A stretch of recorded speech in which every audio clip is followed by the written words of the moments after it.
Bonjour à tous, j'espère que vous allez bien. Je suis ravie de vous retrouver dans cette nouvelle vidéo dans laquelle je vais vous mettre un petit peu au défi avec ce challenge qui vous permettra de planifier votre activité culinaire autour de votre passion pour la cuisine ou la pâtisserie en 10 minutes. Alors si vous rêvez de lancer votre activité autour de votre passion mais que vous ne savez pas par où commencer, aujourd'hui, ce challenge va vous permettre de planifier votre projet et en 10 minutes, vous aurez une feuille de route claire pour démarrer votre aventure culinaire le plus sereinement possible. Pour ceux qui ne me connaissent pas, je suis Sarah de Business Passion Cuisine et j'accompagne des passionnés de cuisine ou de pâtisserie dans le lancement et le développement de leur activité depuis leur domicile. Si vous êtes nouveau sur cette chaîne et que vous avez pour projet de lancer votre activité autour de votre passion, n'hésitez pas à vous abonner car je publie régulièrement des vidéos et astuces dans différents domaines qui vous aideront à développer votre activité dans les meilleures conditions. Afin de maximiser vos chances et d'optimiser cette mise en situation, je vous conseille vivement de prendre de quoi noter et d'effectuer réellement au fil de l'eau de cette vidéo ce challenge qui vous permettra d'y voir un petit peu plus clair sur votre projet. Il ne s'agit pas d'une formation puisque la vidéo aurait été beaucoup plus longue. Ceci dit, c'est les bases que vous devez mettre en place pour planifier le lancement de votre activité. Alors commençons tout de suite avec la première étape qui concernera la définition de votre vision. Tout d'abord, il faudra vous poser la question de votre concept. Il s'agira de savoir précisément qu'est-ce que vous souhaitez proposer. Est-ce qu'il s'agit de pâtisserie sur commande? Est-ce qu'il s'agit de monter un food truck, de mettre en place un blog culinaire ou encore d'organiser des ateliers de cuisine ou des cours de pâtisserie? Donc tout ceci va concerner la notion de concept. Ensuite, on va s'interroger sur votre client cible. Qui sont vos clients, vos futurs clients? Qui souhaitez-vous toucher avec votre produit? S'agit-il des parents? S'agit-il d'entreprises ou encore d'un profil senior, par exemple, si vous souhaitez livrer à domicile des plats préparés? Donc là, ici, on va s'interroger sur la personne qui sera directement concernée, ou du moins le type de personne qui sera directement concernée par notre produit. Ensuite, on s'interroge sur son objectif à court terme. Par exemple, je souhaite réaliser 10 commandes par mois ou je souhaite réaliser un revenu mensuel de 500 € ou plus. Il ne s'agit pas ici d'être parfait, d'avoir les réponses exactes. Le but sera tout simplement de poser les bases. Donc notez rapidement vos réponses, celles qui vous viennent en tête et celles qui vous inspirent. Étape numéro 2, identifiez vos forces et vos besoins. Sur cette partie-là, on va dans un premier temps identifier ses forces. Quelles sont, par exemple, vos spécialités? Est-ce que vous êtes spécialisé dans les macarons, le cake design, des plats régionaux, des plats traditionnels? Ensuite, on va s'interroger sur vos compétences, les compétences dont vous disposez déjà. Par exemple, la compétence cuisine ou pâtisserie, ça peut être des compétences en communication, ça peut être des compétences en gestion économique ou financière, etc. Dans un second temps, on va ensuite parler de vos besoins et donc on va lister les ressources nécessaires pour votre projet. Il faudra donc lister le matériel nécessaire, tel que un four, un robot pâtissier, des ustensiles spécifiques par rapport à ce que vous souhaitez réaliser, etc.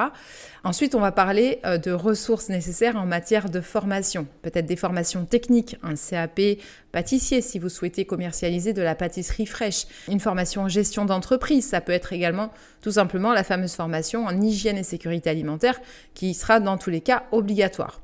Et puis, on va évidemment s'interroger sur le budget initial puisque là aussi, il s'agit d'une ressource nécessaire. Prenez donc 2 minutes pour dresser une liste concise de vos atouts et de vos besoins. Pour cette troisième étape, on va élaborer une stratégie simple. Donc là, on ne va pas établir la stratégie commerciale globale de votre activité, mais on va prendre 2 minutes pour poser une mini-stratégie rapide. Et pour ça, je vous propose de le faire en 3 étapes. La première étape, il s'agira de réfléchir sur son offre. On va choisir un produit phare à vendre ou une activité à proposer. Donc, ça ne sert à rien de s'éparpiller. Vraiment, concentrez-vous sur un produit. Ensuite, on va parler de communication. L'étape communication vous permettra de choisir un canal de communication principal. Donc soit on se lance sur Instagram, soit on décide qu'on va plutôt faire du bouche à oreille, ou encore on va se focaliser sur une distribution de flyers. Et enfin, l'étape lancement, fixez-vous une date pour commencer officiellement. Le fait de fixer une date vous permettra justement de vous projeter dans votre activité et de pouvoir passer à la 4e étape. Souvenez-vous que mieux vaut commencer petit que de ne jamais commencer. Inutile de vous prendre la tête sur ces étapes-là et surtout essayez de vous focaliser au lieu de vous éparpiller dès le départ. Au fur et à mesure, vous aurez la possibilité de développer votre activité et d'envisager d'autres projets. 4e étape, donc, il s'agira d'organiser ses premières actions. Donc, on a établi un certain nombre d'éléments sur les étapes précédentes et là, on va prendre quelques minutes pour poser les premières actions et des actions immédiates. La première sera de créer une liste de contacts qui pourraient être intéressés par votre projet. Donc là, vous allez lister donc des amis, des membres de votre famille, des anciens collègues, des connaissances dans votre entourage qui pourraient potentiellement être intéressés par votre projet. La deuxième action immédiate consistera à préparer un premier post ou une affiche annonçant votre projet. Par exemple, là, vous allez pouvoir vous servir simplement de Canva pour créer un visuel attrayant. 3e action immédiate, fixer un objectif réaliste pour le mois suivant. Par exemple, je compte vendre 5 gâteaux, si par exemple je fais des gâteaux d'anniversaire le mois suivant. Je vous encourage vraiment à planifier ces actions dès maintenant pour gagner du temps dans cette étape de lancement de votre projet. Et enfin, 5e étape, et pas des moindres, il s'agira d'évaluer et ajuster ce que vous avez pu mettre en place. Donc là, c'est vraiment très important. Souvent, cette étape d'évaluation et d'ajustement, en fait, est négligée, sauf que c'est celle qui vous permettra de tester l'efficacité de ce que vous avez déjà mis en place et éventuellement de les adapter pour les améliorer les fois suivantes. Rien n'est figé, essayez vos idées et regardez ce qui fonctionne pour les améliorer. N'oubliez pas aussi que chaque erreur est une leçon qui vous rapprochera du succès. Donc en gros, dans ce challenge, si vous l'effectuez correctement, en 10 minutes seulement, vous aurez défini votre vision pour votre activité, vos forces, vos besoins et vous aurez établi une stratégie simple accompagnée de vos premières actions que vous allez pouvoir donc évaluer, tester et éventuellement améliorer. J'espère que ces éléments vous ont aidé à y voir un petit peu plus clair dans votre projet, que vous avez eu la possibilité de réellement mettre en application ces différentes étapes ou que vous prévoyez de le faire très prochainement. En tout cas, je vous y encourage.